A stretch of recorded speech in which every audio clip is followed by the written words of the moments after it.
Assalamualaikum dan salam sejahtera semua pelajar. Hai. Cikgu harap semua pelajar sihat dan ceria semua. Hari ini kita akan mempelajari sejarah tingkatan 4. Tajuk ialah bab 6, usaha-usaha menangani ancaman komunis di negara kita. Objektif pembelajaran ialah menjelaskan usaha-usaha menangani ancaman komunis dan juga menjelaskan kepentingan pemikiran strategi. Sediakan buku catatan anda dan buku teks sebagai rujukan. Mari kita belajar. Ye.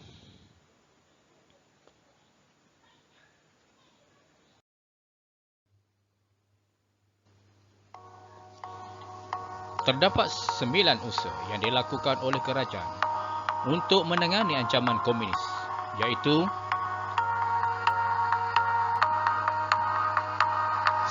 Penguasaan undang-undang darurat. 2. Penugasan pasukan keselamatan. 3. Pendaftaran kebangsaan dan kad pengenalan. 4. Rancangan bridge. 5. Tawaran pengampunan. 6. Kempen bulan rakyat melawan penjahat. 7. Perintah berkurung. 8. Perang saraf. Dan akhir sekali uningan baling. Mari kita bincangkan kuasa undang-undang darurat. Undang-undang darurat ialah menahan sesiapa saja yang disyaki terlibat dalam pergerakan komunis tanpa sebarang perbicaraan. Darurat mengenakan hukuman berat kepada siapa yang membantu komunis. Seterusnya, darurat mengetatkan undang-undang senjata api yang mengenakan hukuman mati terhadap mereka yang membawa senjata api dan bahan letupan. Pihak kerajaan pula boleh menggeledah rumah kediaman, memagar kampung dan mengadakan perintah berkurung. Di samping itu, kerajaan telah mewujudkan kampung baru dan memindahkan serta menempatkan penduduk. Manakala British telah mengharamkan PKM, parti politik berpahaman radikal seperti PETA, PERAM, PKMM dan Hizbul Muslimin. British juga telah bertindak menangkap pemimpin gerakan radikal seperti Ahmad Mustamam, Isa Haji Muhammad, Abu Bakar Bakir dan Khatijah Siddiq.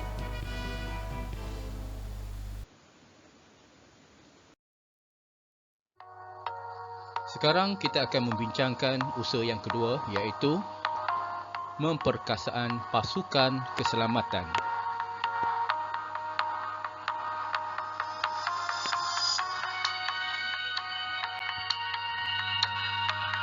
Memperkasaan pasukan polis, iaitu melibatkan penubuhan cawangan khas, penubuhan Special Constable SC, penubuhan polis hutan, penubuhan polis wanita, penubuhan pasukan Snokfrak dan Auxiliary Police SC.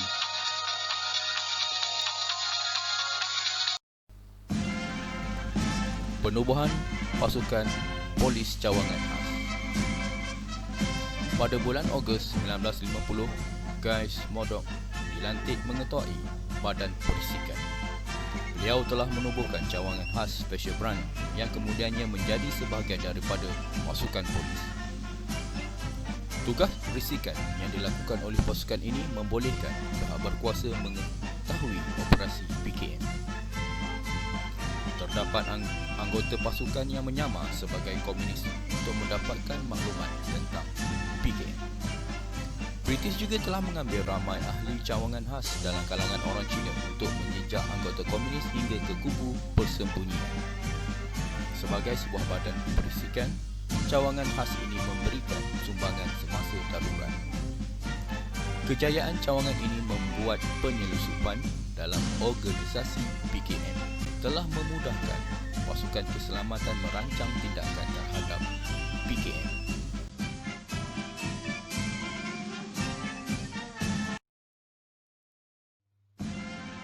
Penubuhan Special Constable SC.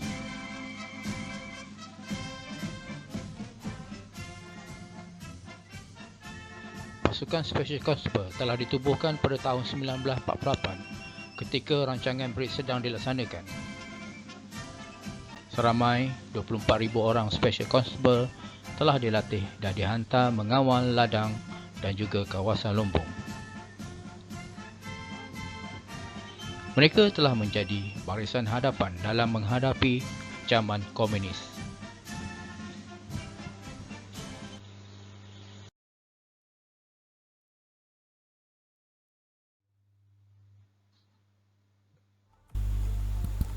Penubuhan pasukan polihutan. Pada asalnya, pasukan polihutan dikenali sebagai Flying Squad. Pada tahun 1951, pasukan ini dinamakan Jungle Squad dan juga kemudiannya Jungle Company. Seterusnya pada tahun 1953, pasukan ini disusun semula dan dinamakan Police Field Force PFF. Pada 18 Oktober 1953, PFF dikenali sebagai Pasukan Polis Hutan.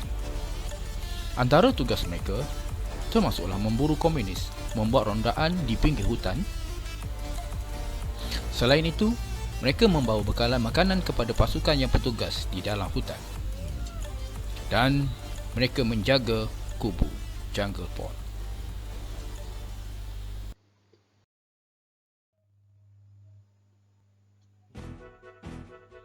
Penubuhan pasukan polis wanita. Polis wanita telah ditubuhkan pada bulan Ogos 1955. Barbara V.R. Wentworth merupakan pegawai polis wanita yang pertama. Beliau telah ditugaskan melatih anggota baru dan menyusun pasukan polis wanita.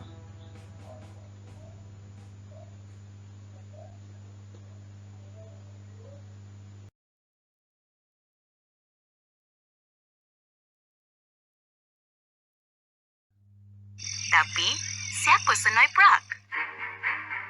Penubuhan pasukan Senoi Prak. Mari kita lihat video ini. Selepas merdeka, Malaysia menghadapi ancaman dari pihak komunis. Komunis ialah golongan yang menentang pentadbiran kerajaan.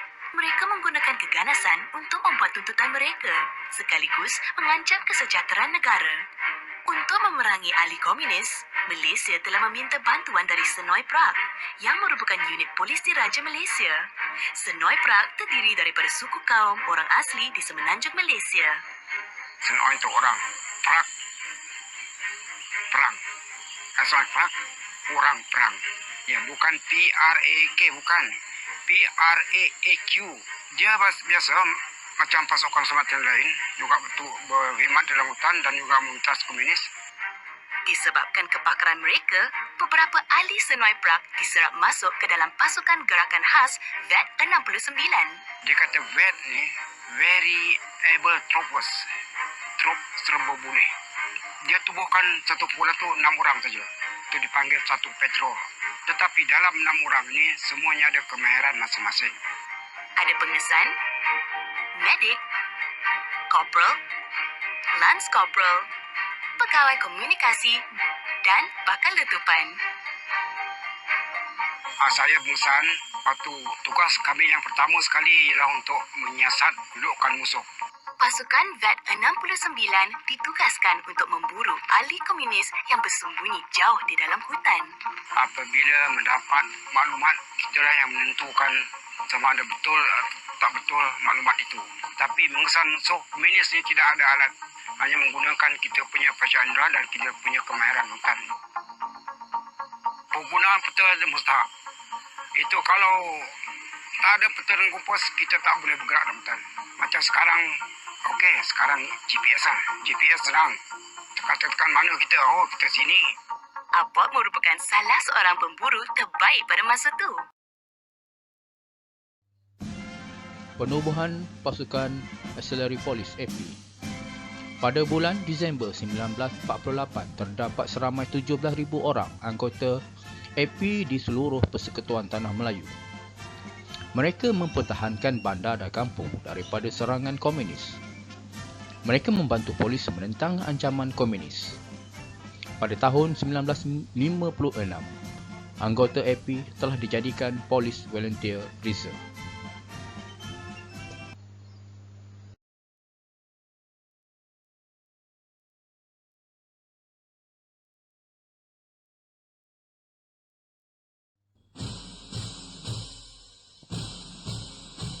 permekasaan pasukan tentera.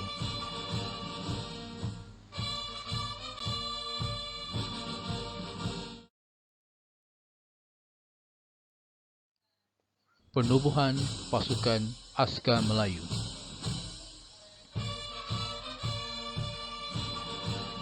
Pasukan Askar Melayu telah ditubuhkan pada tahun 1933. Tugas pasukan ini adalah untuk mementras gerila komunis di dalam hutan. Regimen Askar Melayu juga telah diperbesar daripada 3 regimen kepada 7 regimen. Pada masa yang sama, kerajaan telah melengkapkan tentera darat dengan pasukan meriam dan juga pasukan bantuan yang lain. Pasukan ini telah mencapai prestasi yang cemerlang dalam usaha memerangi komunis. Mereka bukan sahaja berjaya menumpas anggota komunis, malah memusnahkan kubu operasi komunis.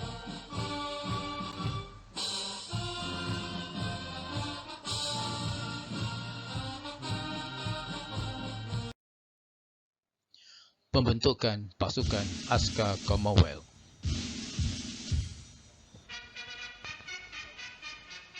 Kerajaan telah membawa masuk askar Commonwealth antaranya dari Britain, Australia, New Zealand, India, Afrika Timur, Kenya, Uganda, Rhodesia dan juga Fiji.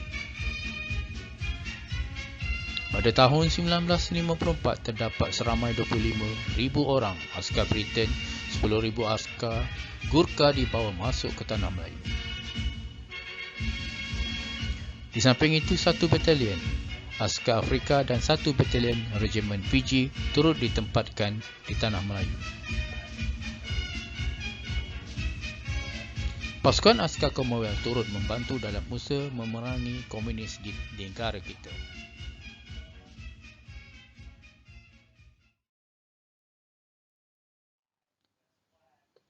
Sarawak Rangers atau sebelum ini dikenali dengan nama Iban Trackers merupakan sebuah kumpulan ranger elit yang memainkan peranan besar menentang komunis di Melaya ketika darurat.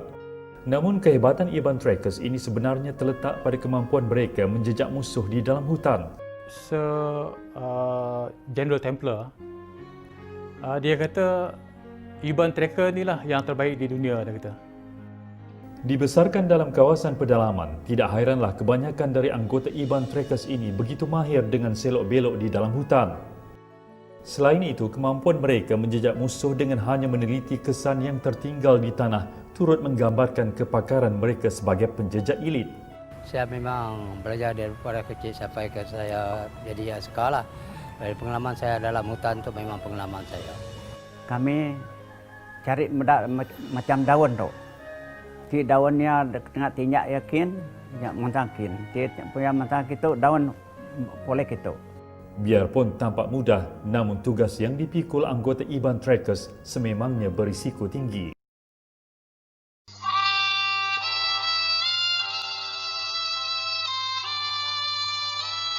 Iaitu penubuhan pasukan Home Guard.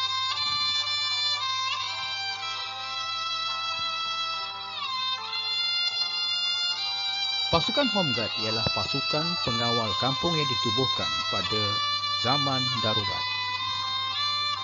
Tugas mereka membantu menyekat pergerakan bekalan makanan dan ubat-ubatan daripada jatuh ke tangan komunis. Anggotanya telah diberi latihan ketenteraan untuk mengawal kampung dan pekan.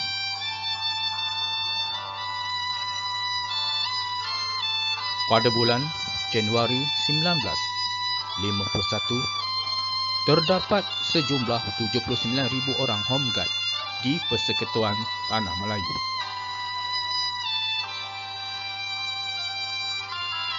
Mereka juga telah berjaya membantu dalam usaha mengamankan kampung dan melindungi Lombong Biji Timah daripada serangan komunis.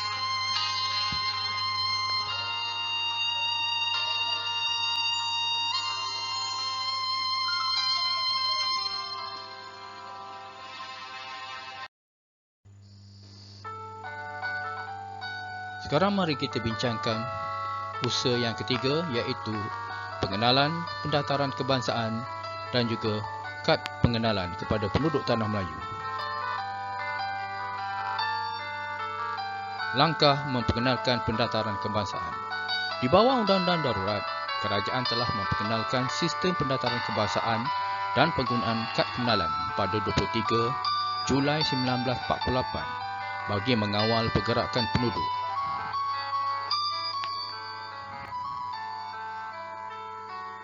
Langkah ini diambil untuk memudahkan pihak keselamatan membezakan orang awam dengan anggota komunis. Di bawah peraturan tersebut, setiap lelaki, wanita dan kanak-kanak yang berumur 12 tahun ke atas dikendaki mendaftarkan diri dengan pihak berkuasa. Orang awam dikendaki membawa kad pengenalan ke mana-mana sahaja. Pelaksanaan rancangan BRICS.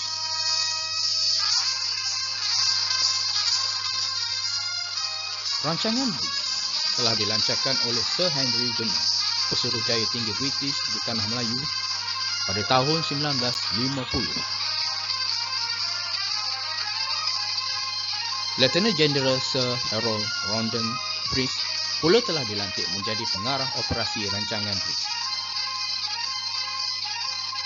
Tujuan utama langkah ini adalah untuk memutuskan hubungan PKM dengan MIUN yang membekalkan makanan, senjata, maklumat dan ubat-ubatan kepada PKM. Rancangan BRICS merupakan langkah yang berkesan untuk melemahkan pergerakan komunis. MIUN ialah organisasi massa yang ditubuhkan untuk mendapatkan bekalan makanan dan wang kepada komunis. MIUN juga melakukan peras ugut, merompak, menjalankan kegiatan propaganda dan melakukan perisikan dan sabotaj, merekrut ahli baru serta membantu dalam menjalankan kegiatan politik PKM.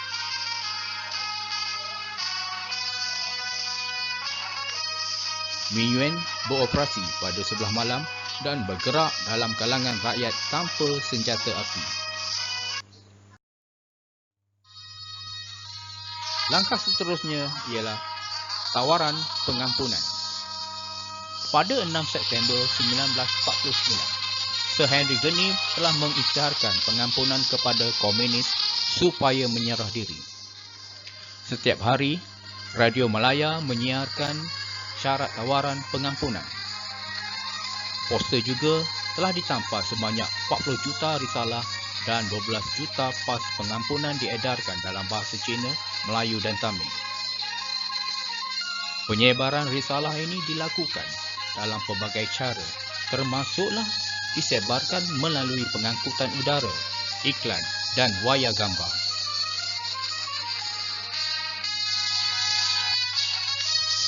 Seterusnya, kerajaan telah melaksanakan kempen Bulan Rakyat Melawan Penjahat.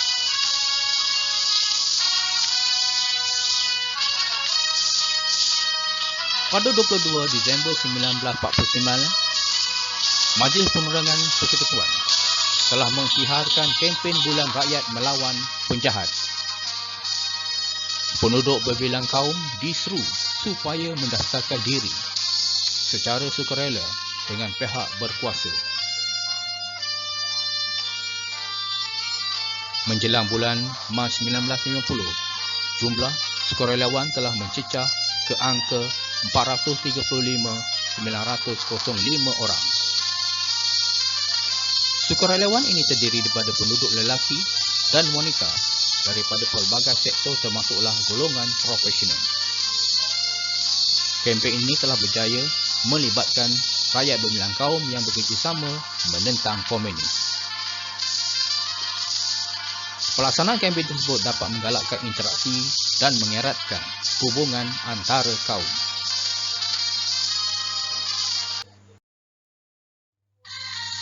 Sekarang kita akan membincangkan langkah perintah berkurung. Perintah berkurung ialah tindakan melarang penduduk keluar dari rumah dalam tempoh tertentu.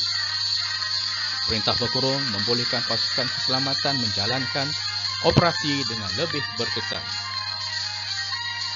Misalnya, pada bulan Jun 1951, penduduk di kawasan Labis, Johor telah dikenakan perintah berkurung untuk membolehkan operasi pasukan keselamatan memburu komunis.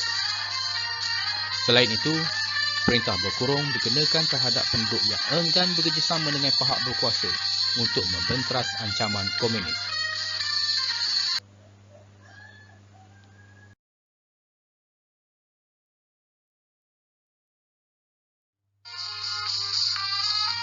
Contohnya, pada bulan 1952, penduduk Tanjung Malim telah dikenakan perintah berkurung selama 22 jam untuk mengelakkan mereka berhubung dengan komunis. Tindakan ini dibuat apabila 40 orang komunis telah menyerang sekumpulan pekerja yang dihantar untuk membaiki pipe air. Kejadian ini mengorbankan 12 nyawa.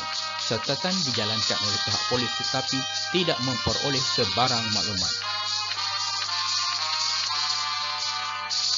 Pada 21 Mac 1952, Sir Gerald Templer tiba di Tanjung Malim untuk memaklumkan penduduk tentang hukuman terhadap sikap mereka yang enggan memberikan sebarang maklumat tentang gerakan komunis kepada kerajaan. Seterusnya, kerajaan telah melancarkan Perang Saraf.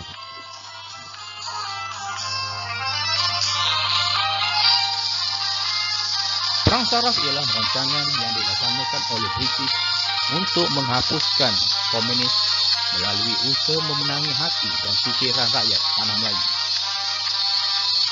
Pada tahun 1952, Templer telah dilantik menjadi Pesuruhjaya Tinggi British di tanah Melayu. Beliau telah bertindak untuk memenangi hati dan fikiran rakyat Persekutuan Tanah Melayu. Beliau ingin menjalinkan hubungan baik dengan penduduk tempatan, supaya mereka bekerjasama dengan pihak kerajaan dan menyampaikan segala maklumat tentang komunis.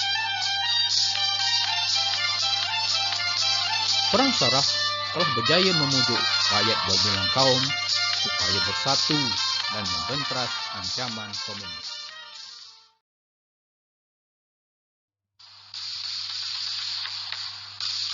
Sekarang kita lihat bagaimana pelaksanaan Perang Saraf. Cara yang pertama ialah mengadakan lawatan. Kedua, melonggarkan syarat kewarganegaraan. Ketiga, mengadakan pilihan raya Majlis Kuala Lumpur. Keempat, menawarkan hadiah wang tunai. Kelima, memenangi kepercayaan orang asli. Keenam, memajukan perkhidmatan penerangan dan memperkenalkan kawasan hitam dan kawasan putih.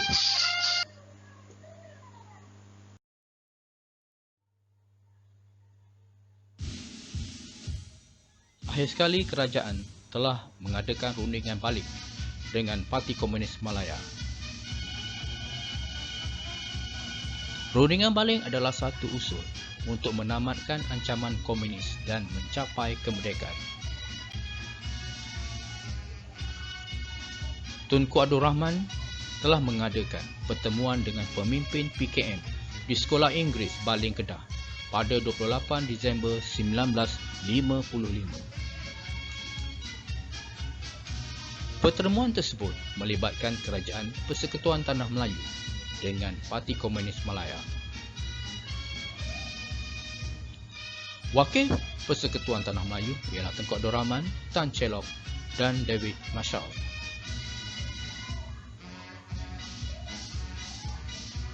Sementara itu, PKM diwakili oleh Chin Pen, Chin Tian dan Rasid Maidin.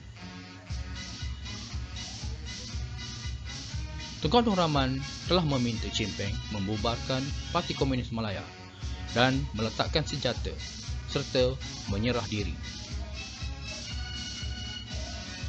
Namun Chin Peng mula menetapkan syarat iaitu peletakan senjata dan penyerahan diri akan dibuat seandainya kerajaan bersetuju mengakui Parti Komunis Malaya sebagai sebuah parti politik yang sah.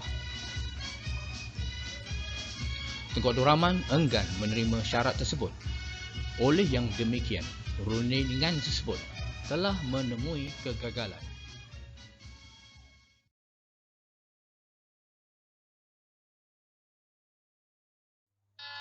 Baiklah pelajar, mari kita bincangkan pula kepentingan pemikiran strategi kepada negara.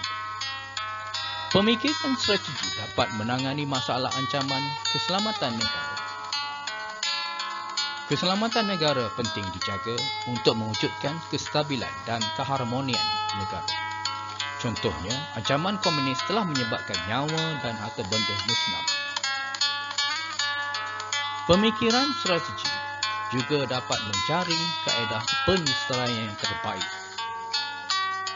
Kaedah penyelesaian yang terbaik dapat dicari melalui kepimpinan yang berwibawa. Contohnya, Tunku Abdul Rahman, Sir Henry Ginning telah memikirkan kaedah bagi menghapuskan ancaman komunis. Di samping itu, pemikiran strategi dapat merancang masa depan negara. Masa depan Malaysia yang cemerlang dapat dirangka melalui dasar-dasar kerajaan yang dapat mengukuhkan keselamatan dan pembangunan negara yang berterusan. Contohnya dasar pertahanan dan dasar luar Peruh Barat.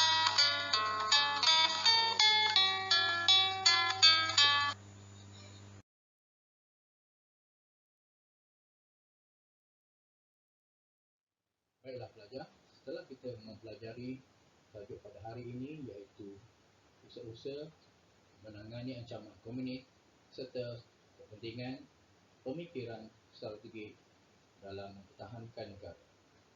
Jadi bolehlah cikgu rumuskan bahawa di sini iaitu kerajaan telah berusaha membentang ancaman komunis melalui pelbagai kaedah. Antaranya termasuklah melalui ketenteraan dan mendapatkan kerjasama daripada rakyat seperti dalam Perang Saraf. Selain itu, kejayaan ini mencerminkan kerjasama antara rakyat dengan kerajaan amat penting dalam usaha mempertahankan tanah air. Oleh yang demikian, kejayaan memerdekakan negara telah memusnahkan harapan Parti Komunis Malaya untuk mempengaruhi rakyat bagi menubuhkan kerajaan komunis. Sekian sahaja daripada cikgu. Harap pelajar dapat mengulang kaji pelajaran ini. Assalamualaikum dan salam sejahtera.